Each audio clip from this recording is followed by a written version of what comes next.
Am I the a-hole for refusing to let my sister's family live in my house after they sold theirs for a dream vacation?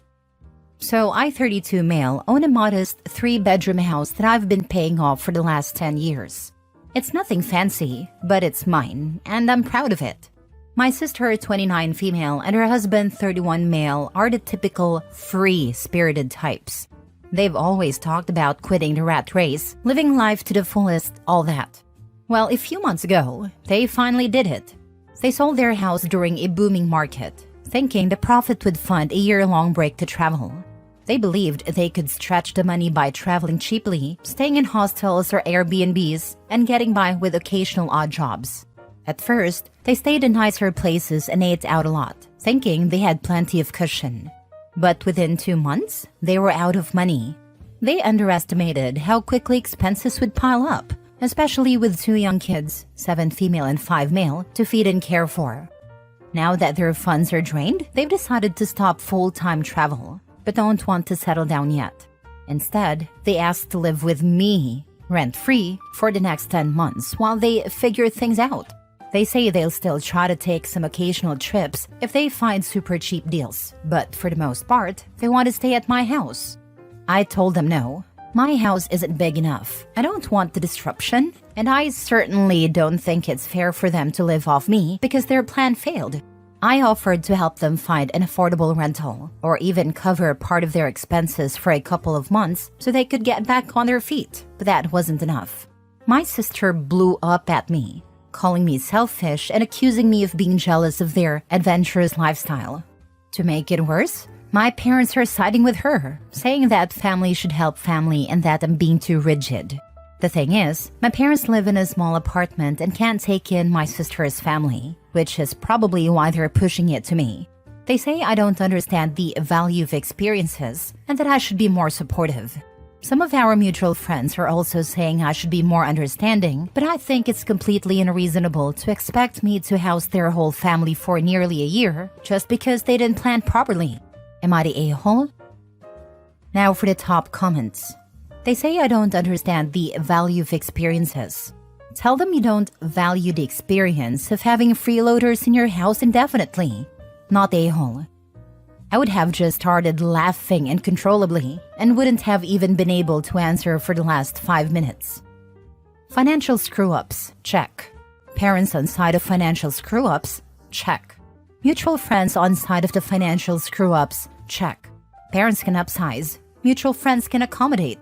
You are under zero obligation to fund their financial screw-ups. Yep, I would start telling all of those people, I'm so glad you want to help sister/brother-in-law. Would you like me to tell them the great news that they can live with you rent-free with their 2 kids? Or do you want to give them the happy news? To the parents, I'm happy you want to help them out. Do you want my help to sell your current place and look for a bigger place? When they're all like, oh, we don't want to house them, be like, yeah, neither do I. So you do understand. You just think it's okay for them to take advantage of me. Good to know you think so little of me.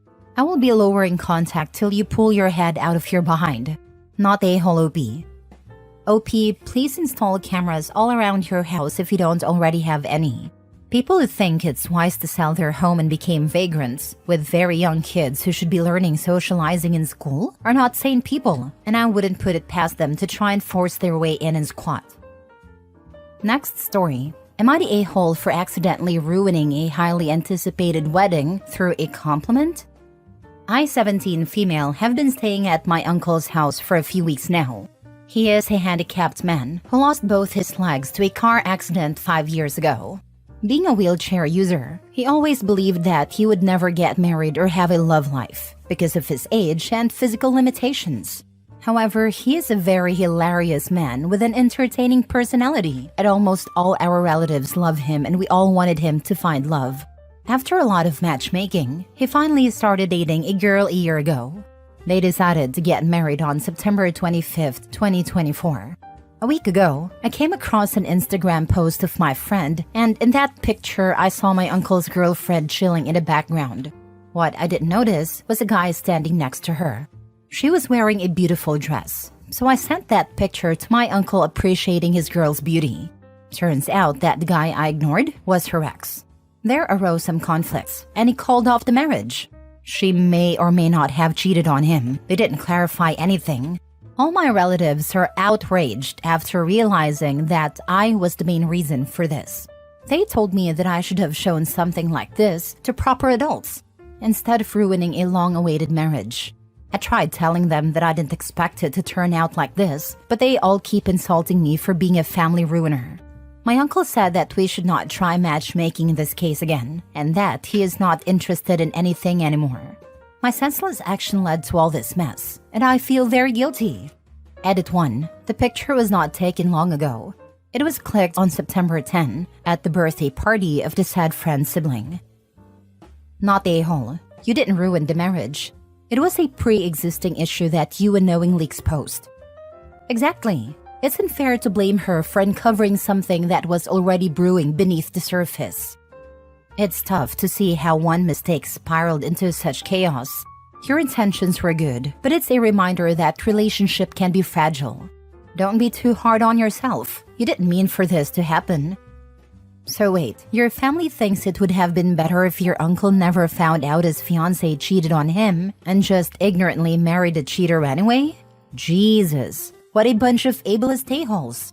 Your uncle is not some charity case who should gratefully accept whatever crappy cheating a-hole is willing to make a terrible sacrifice of marrying him. He's a good man with a great sense of humor who happens to use a wheelchair.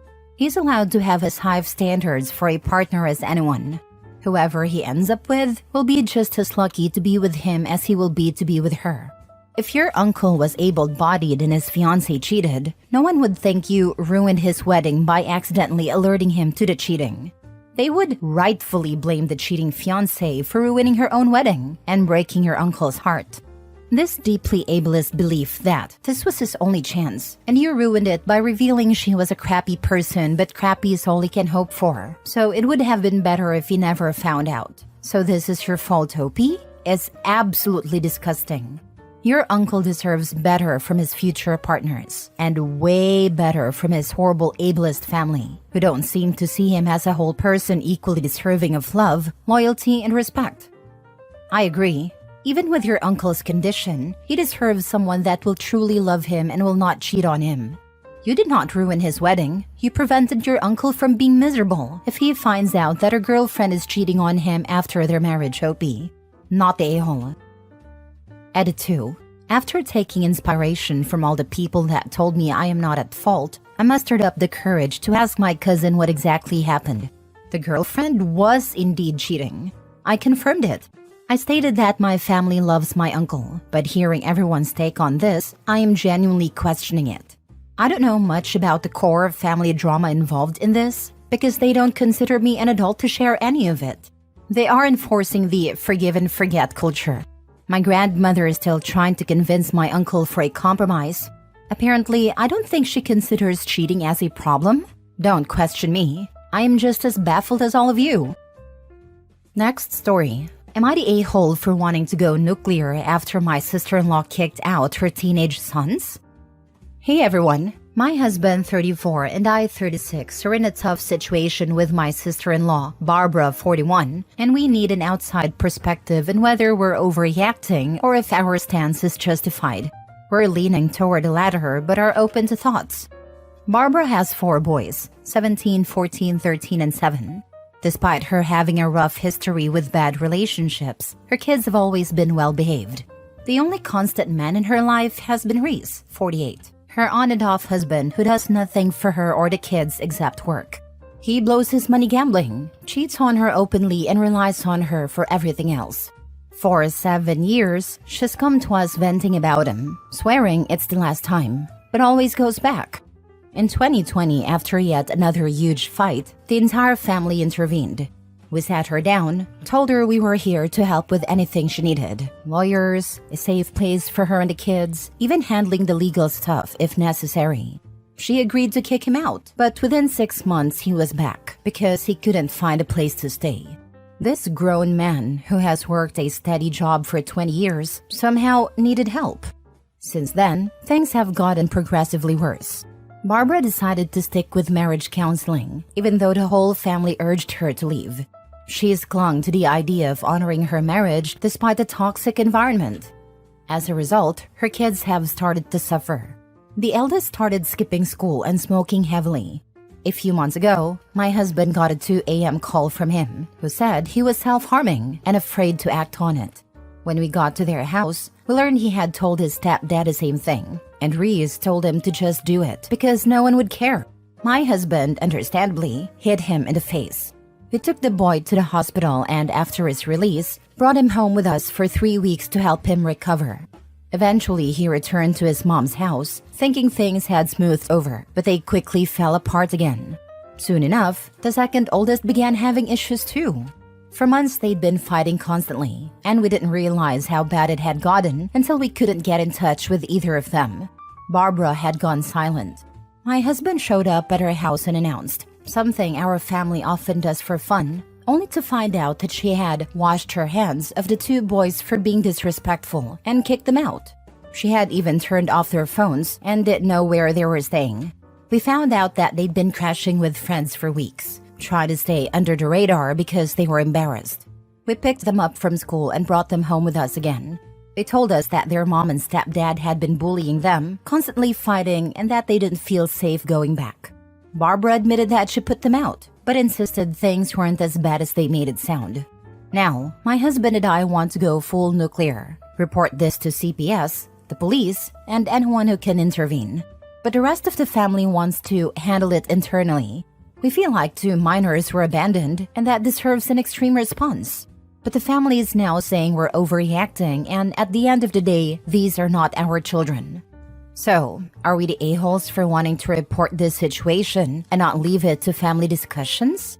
The 2 oldest boys are with us for now, but we're ready to escalate this. Now for the top comments before the little update. Escalated Monday morning. Good grief, what a mess. Not the a-hole. No, don't wait for a business day. This needs to be handled now. A call to CPS and police. You can't kick your kids out of your home.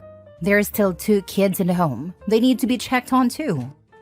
The 2 oldest were kicked out because they could and probably were fighting back. The youngest can't. Not the a-hole. You're not the a-hole. Barbara's actions, kicking out her teenage sons and creating a toxic, unsafe environment, are serious and should be reported. You're absolutely right to involve authorities like CPS and the police. This is about protecting the kids, and family discussions won't fix the underlying issues. You did the right thing by prioritizing the boys' safety. It's good you called the police. This situation requires outside intervention. Not the a-hole. You can save the other 2 kids a decade of trauma if you put your foot down and end this. If she won't leave him, that's her problem. But those kids need out. Don't be the family that watches them get burned to the ground and does almost nothing but watch 'cause family. Be the family that cares enough to save them. Ignore all the enablers who get upset. I was that child, and I will die with resentment for most of my family who knew, but ignored it. Be the adults those kids deserve. Do the right thing, even if it angers people off because they can't pretend everything is perfect anymore to outsiders. Stop protecting the adults and protect the children. Before you escalate, you should get a family law attorney and get on pace to get certified to be foster parents. Being related is not an automatic reason for CPS to give custody. Ask how I know. Go nuclear after your ducks are in a row. Definitely prioritize the boys' safety. Report it. They need a stable environment ASAP. Update: we call the police. Thank you all for the support. Last story. Am I the a-hole for not wanting to go to my cousin's wedding after she brought a cake saying recovering from drugs to my birthday? So I, 32 female, have been clean for almost 3 years now after struggling with drug addiction. It's been a rough road, but I'm proud of how far I've come.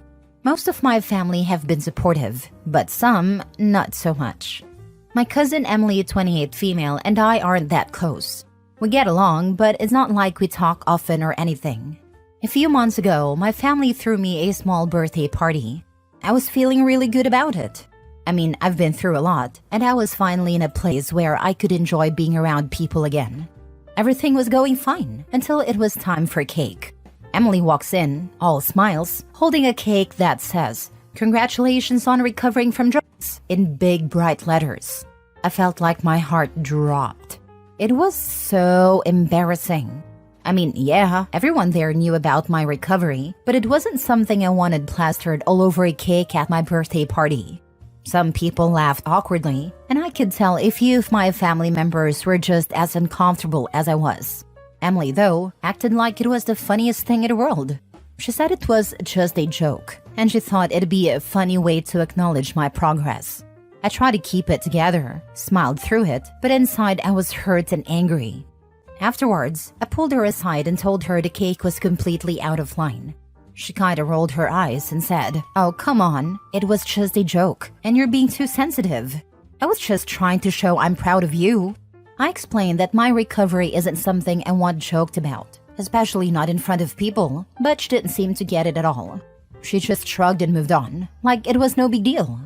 Now our wedding is coming up in a few weeks, and I really don't want to go. I'm still hurt over what happened, and I just feel like she doesn't respect my boundaries. It's a big family event though, so if I don't go, everyone's going to notice and ask why. But honestly, I don't want to sit through the whole thing pretending everything is fine when it's not. I told my mom how I felt, and she said I'm overreacting. She thinks Emily's joke was dumb but harmless, and that skipping the wedding would just cause drama for no reason. She keeps telling me to just let it go and not make things awkward, but I don't know if I can. I feel like this is more than just about the cake. It's about the fact that Emily doesn't seem to respect my recovery or my feelings. Am I really supposed to just get over it for the sake of a family peace? Not the a-hole. She crossed a major line. Your feelings are valid. Thank you. I absolutely agree. Don't go if you don't want to. You can, however, wear a sash with "recovering drug addict" on it and see how funny she'll find that. Not the a-hole totally, and your mom should be on your side and not to try to appease some family members. Take yourself on a trip on the day of the wedding. Take lots of pictures and share them with everyone on social media with captions that say things like, "My cousin reminded me how important it is to celebrate my sobriety, so I am." Enjoy your life. Your feelings are so valid. And that's the thing about invitations. They are requests, not requirements. You never have to go to anything you're invited to if you don't want to go. And it can be for any reason at all. Your cousin being a jerk is definitely a good reason. And anyone who is mad about it afterward can stay mad, because you are allowed to make adult choices in your adult life. Your cousin was hurtful, period. And everyone else at a party, besides the ones defending her, knows it. If they're also invited to the wedding, they will completely understand when you don't show up. They might not even show up themselves. Who wants to celebrate a person like that anyway? I wish you well and congratulations on your sobriety. That's such an amazingly huge thing, and you've got all my respect.